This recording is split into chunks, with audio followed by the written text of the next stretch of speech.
morning. Thank you very much, Eugene. Thank you very much, Ace and President, for inviting me. It's a great honor. I also think it's quite wonderful to do this presentation that we've usually talk for academics in conferences, but I think really adaptive reuse is an issue that the practice is very much taking the lead over theory, so I think it's very appropriate to do this here. Perhaps to also bridge it with the previous speaker, recently we were in Venice for the Mies van der Rohe Young Talent Award, and all 4 laureates, incidentally, despite the fact that there was no team, all 4 were adaptive reuse projects for final year students. So it is very obvious that this is an important subject, both to education and a profession.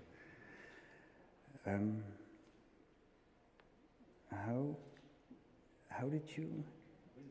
The green button. I'm having difficulties. Okay. So somehow this will be the structure of my presentation. Eugene asked to talk a little bit about the motivation why we organized a new master in adaptive reuse. Forgive me if the presentation will perhaps somehow be chaotic or philosophical, but at least with this slide I show an intention to try to do it in an organized way, to talk also about skills and competences, and throughout, and I'm already putting my cards on the table, we feel that there is a shift, as the previous speaker also mentioned, from values, heritage values to architectural values. And finally, I also would like to say something about a project that ACE did jointly with the European Organization on Architectural Education, called Wicked Problems. The 3 images on the side, one shows a prison as well, an adaptive reuse project in our university that now houses the Faculty of Law. Beneath is a church. We've been working with the Flemish Baumeister on 18 churches. This one is a library inside the neo-Gothic church. And below is an image that I will come back later on. It's the Piccionis pathway in Athens. This is the 3rd year we're organizing this master. This was the poster for the 1st year. It's a project that we thought very iconic for our aims. It's a ruined Baroque church in Madrid that was abandoned after the Civil War in 1936 when it was bombed and burned. And then it was bought by a private university that converted it to a library. And it works on various levels, on the interior, the architectural scale, but also on the urban scale as it reintegrated the building in the urban tissue. This year we choose a wonderful project of Lina Bobarde in Brazil that I think also, as Eugene mentioned, bridges the idea of the heritage and the non-heritage, and we want to work on both levels. And in both posters there's always, of course, the user that is central. One of the main ideas to start this master was that we saw that a lot of curricula of European schools still work from the new construction, and therefore a lot of courses on design methodology were still concerned with creating new sites instead of integrating the existing. But it seems legitimate, obviously, to also learn how to engage with the existing.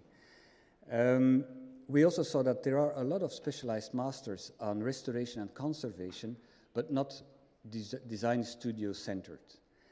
And therefore we wanted to work really from an architectural point of view on this apparent tension between heritage and new architecture, very much supported by a research group and a theory. And the core idea, obviously, is that there's no heritage when there are no hires, so you need to include a new generation. To link it with ACE, the ACE sector study clearly shows that over 50% of the total workload already deals with refurbishment, and in Italy it's more than 70%. So there are very clear economical figures that support it too. A very brief slide that we use with the students is that architecture and conservation, obviously for centuries, were together, and perhaps in the early 20th century they started to sort of become separated, and maybe adaptive reuse is a sort of an area where architecture and conservation come closer again, without spending too much time on this slide. Another slide, very briefly, is that incidentally in 1931 and 1933, both in Paris, there was the Charter of Athens that became the blueprint for conservation ideas, concepts, and 2 years later there was the Siam Charter in the same city that very much created a new idiom for architecture, as it was also mentioned just before me. And these two schemes very much controlled a lot of architectural practice and heritage practice for the last decades.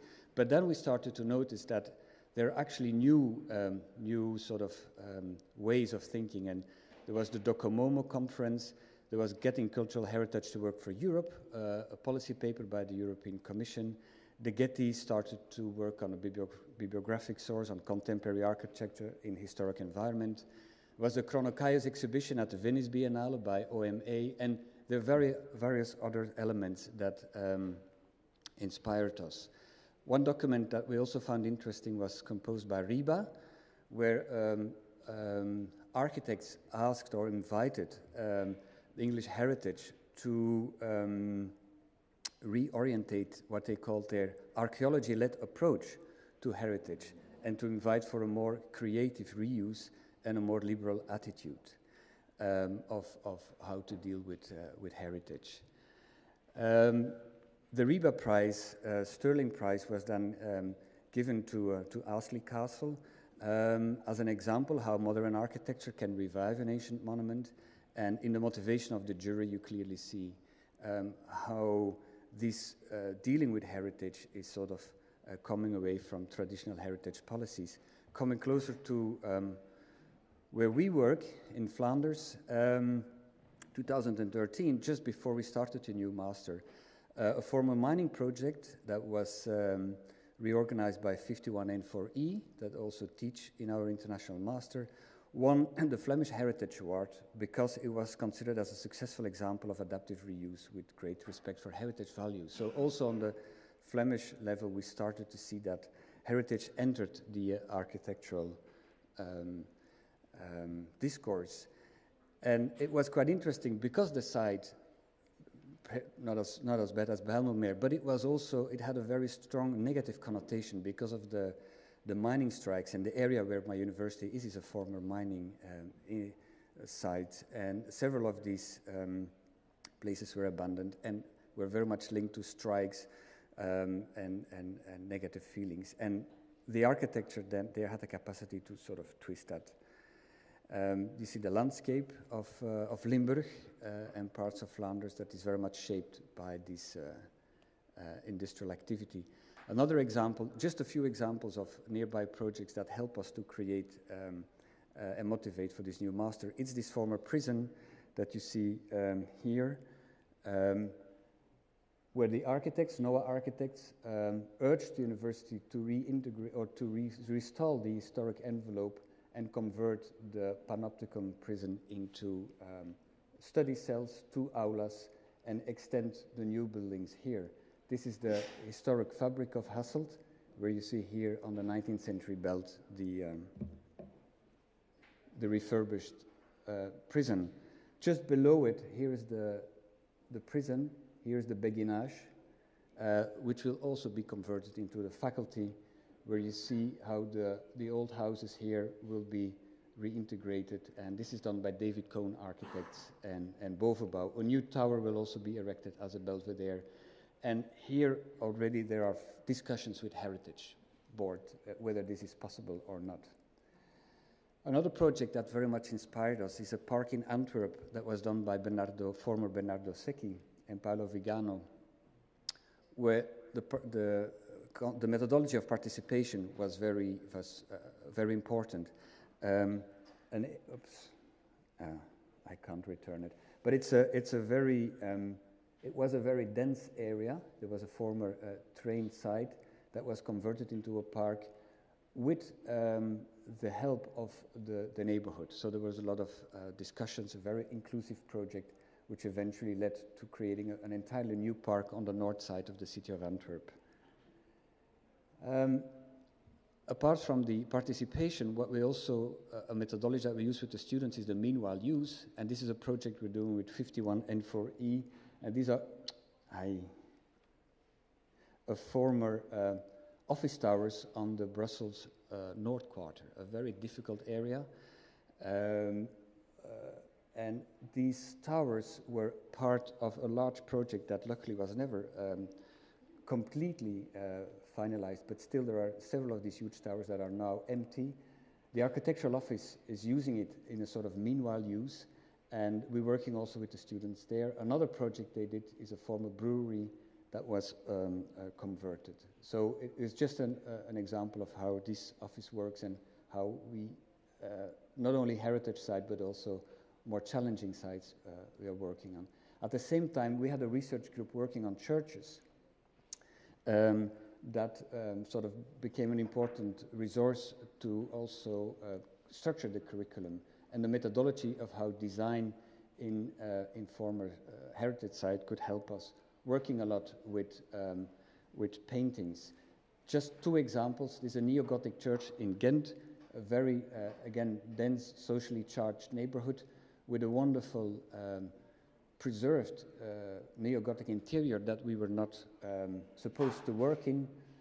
But then we started to think about the ideology of the neo-Gothic and Pugin, and this helped the heritage people to bring in the immaterial values of the neo-Gothic to actually allow us to do the design work inside the church. A second and last example is a columbarium inside the church where we again worked with historical precedents.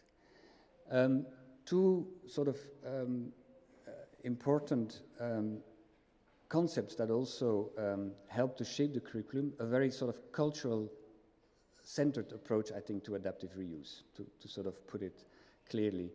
It's an old text by Machado, where he talks about the already written canvas and the build-up meaning in it, and the package of sense that you either accept or you refuse.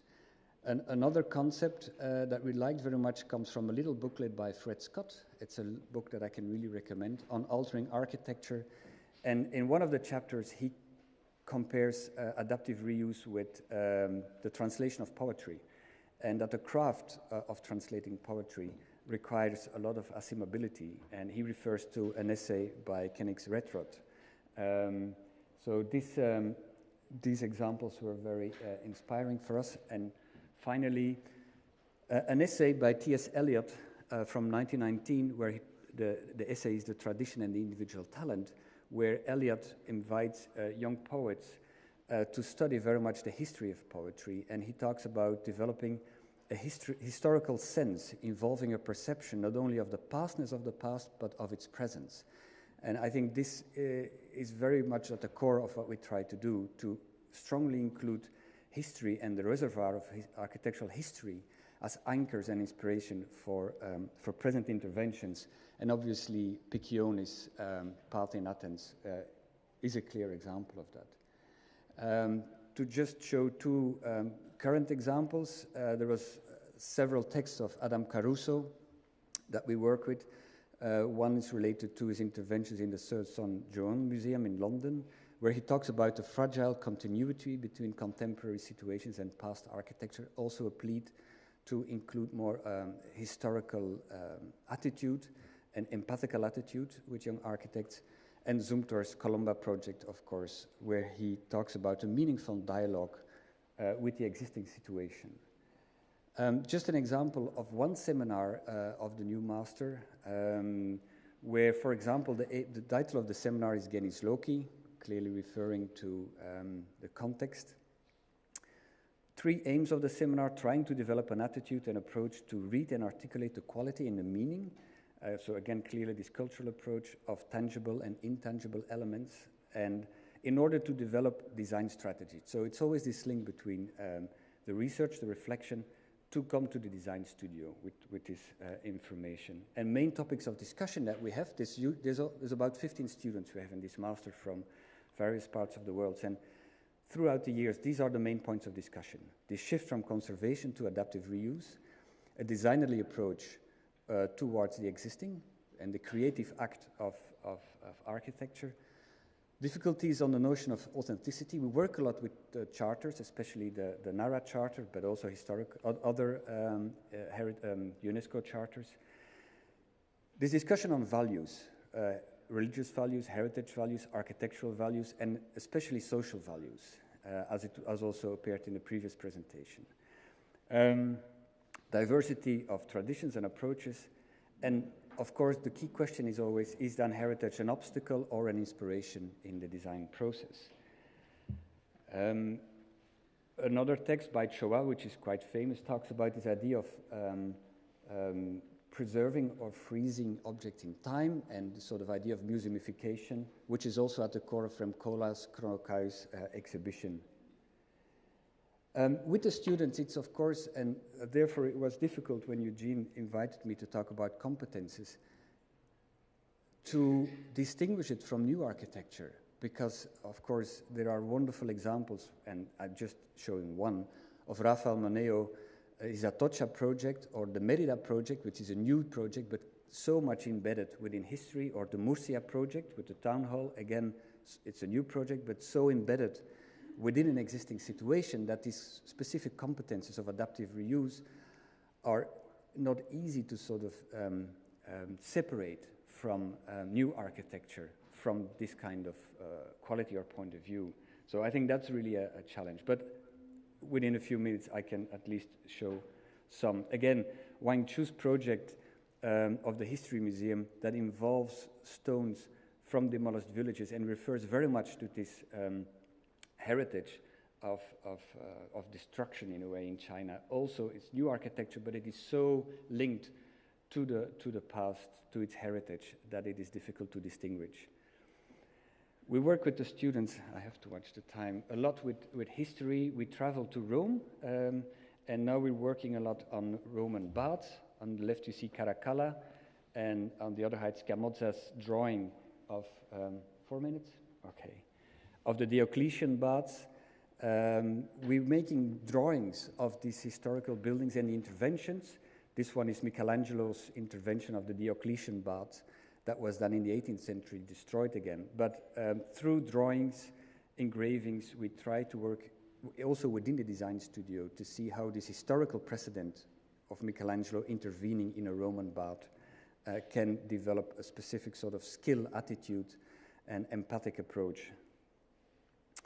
The Nolli map of Rome of the 18th century, showing in wide public spaces where also churches, temples, and squares are included, showing the students also the idea of a public space and a public interior in these churches that can also help them to come up with concepts. And I think is one of the main issues that we found with students, is finding the right program for abandoned buildings or underused buildings. It's a very delicate and difficult competence. To conclude, some thoughts on a project, an Erasmus Plus project that was funded by the European Commission, that we did with EAE jointly with ACE and schools in Barcelona, in Oslo, the TU Delft, and Prague, and Milan. There were 3 think tanks, and one was also on heritage.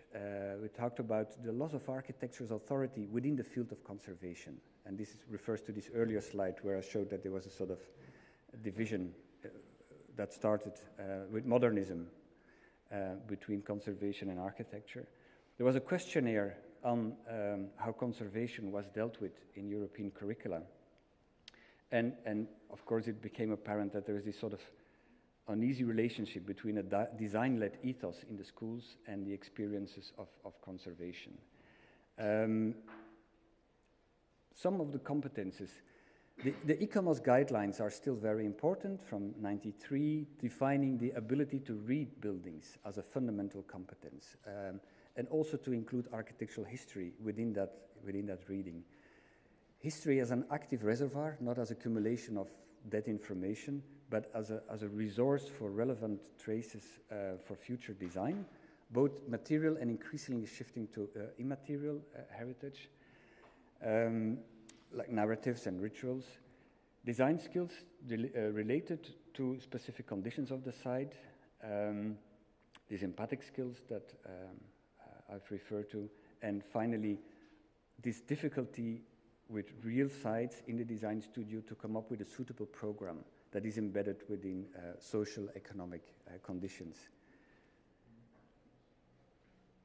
And to conclude, a very recent document, the Davos Declaration of 2018, also talks about the importance of heritage in their idea of a loss of quality in the built environment. They talk about the trivialization of construction, the lack of design values. It's a very sort of clear language. And in the introduction, they talk about the deterioration of historic fabric. And then there are several recommendations, and I'm only taking out 3. An urgent need for a holistic, culture-centered approach. I think that's also at the core of the master. A cultural heritage that is crucial for a Baukultur. They introduced this German concept of Baukultur.